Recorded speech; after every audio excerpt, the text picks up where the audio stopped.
Hello, welcome everyone. Thanks for liking my videos and subscribing to my channel. I do appreciate it. Here I am walking in Cebu City in the Philippines, and today's video is going to be a walk and talk. It's a village's news video, and it has to do with the guard gates in the villages.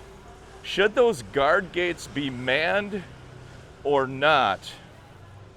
I did release a video in August that talked a little bit about the guard gates and how the villages is proposing to save money by unmanning some of the guard gates. Let's take a walk and talk about this news article I recently read in the villages-news.com. The news article is titled, "Official Contends Busy Gate Shouldn't Be Unmanned in the Villages." So there is an official, a board member of the Amenity Authority Committee that thinks there's a guard gate in the village of Polo Ridge that is currently unmanned, and this official feels it should be manned. Amenity Authority Committee member Jim Vaccaro believes that the entrance at the village of Polo Ridge that serves as a gateway to Southern Trace Shopping Plaza should have a gate attendant. He pointed to the ever-growing volume of traffic that uses Southern Trace to get to Southern Trace Plaza. Many people use Southern Trace as the back door to the shopping plaza rather than venturing out onto County Road 466. And that is true, I have seen that. The village of Polo Ridge is located a little bit north of County Road 466, right on Buena Vista Boulevard. And I believe it's the first exit, left turn that you can take once you're north of County Road 466 on Buena Vista Boulevard. That gate also has heavy golf cart and pedestrian traffic crossing the entrance parallel to Buena Vista Boulevard. The news article continues. He said the volume of cars on Southern Trace necessitates a gate attendant to help control the flow of traffic. Vaccaro pointed to the gate at the village of Chatham, which has a gate which has an attendant but has very little traffic. And that is also true. I will include a picture in the video of both of these gates, the Polo Ridge gate as well as the village of Chatham gate, to give you an idea of what he's talking about. The gate attendants fall under the authority of the Community Watch Department, which has an annual budget of $10 million. The Amenity Authority Committee The Amenity Authority Committee's portion of that $10 million budget is $3.4 million. There is one big problem with the long dormant guard shack at the entrance to the village of Polo Ridge. It does not have a restroom. Several years ago, a restroom was added at the Shea Gate on the historic side. And the reason they added a restroom there was because the resident employees had to leave their post and walk to a nearby service station to use a restroom. At that time, district officials declared that the standard for gates with attendants demanded that a proper on-site restroom be provided. Adding the restroom at the Shade Gate cost the AAC $160,000 in the year 2020. Adding a restroom to the gate at Polo Ridge would likely cost much more at today's prices. So the question I have for my subscribers is, do you think the gate attendant is needed at Polo Ridge? Do you think a bathroom is necessary? Let me know in the comments below. I would appreciate it. And the video that I did around guards and gate attendants in August of 2024, my video was about the villages recently, or the community development district recently proposed to unman some of the guard shacks between the hours of midnight and 6 a.m. I will include a link to that video in the description of this video.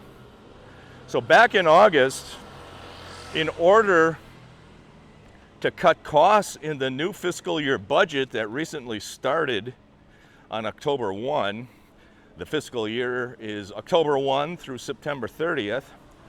But back in August, when they were preparing the budgets, the district management decided to unman some of the guard gates between midnight and 6 a.m.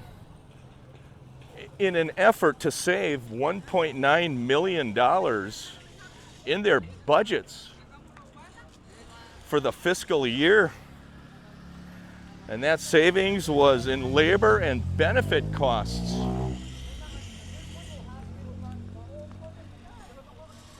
And now we have an AAC official who wants to man a guard shack at Polo Ridge.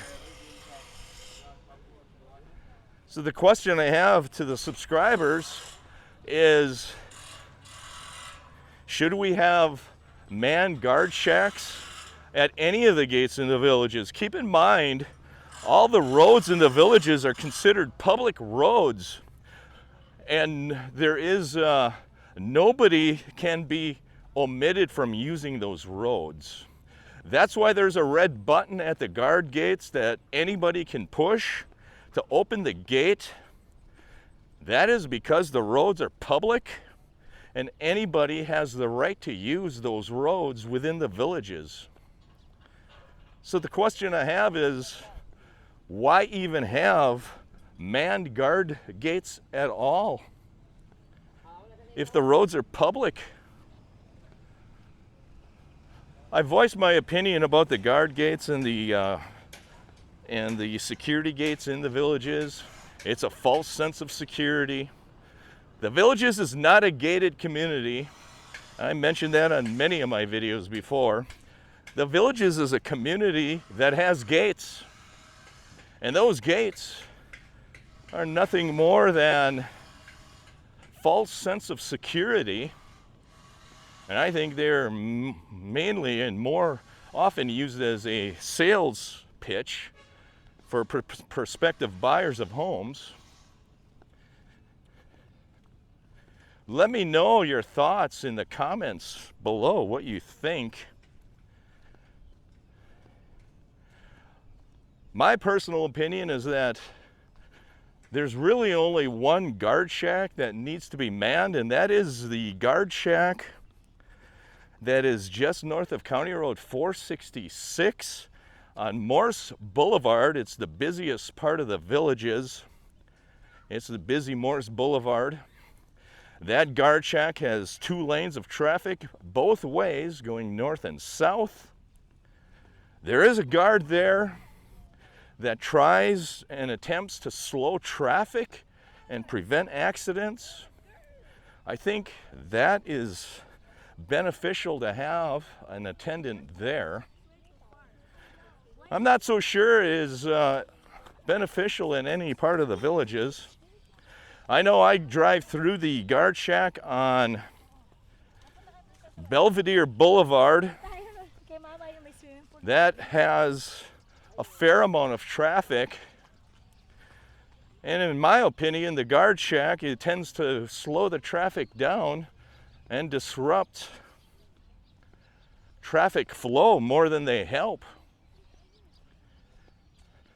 And I think that's really the intent of the guard shacks and the gates, is to really slow traffic down.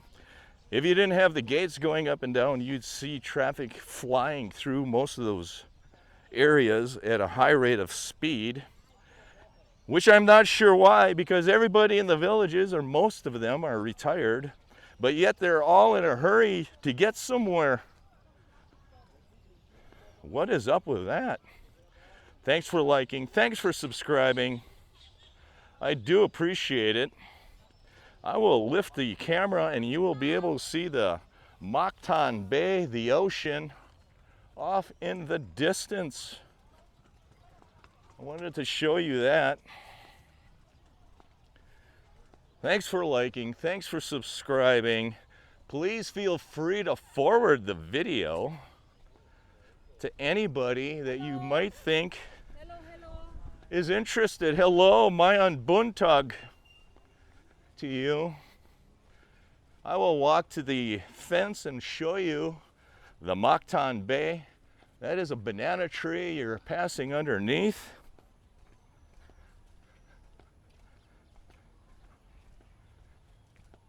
There could be a lot of money saved in the budgets if you would unman the gates in the villages. I was astounded to hear that the Community Standards Department has a $10 million annual budget. Thanks for liking. Thanks for subscribing. I do appreciate it.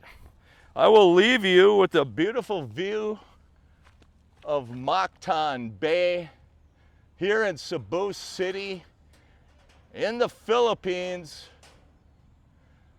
Have a good day. Have a great weekend. Stay safe, everyone.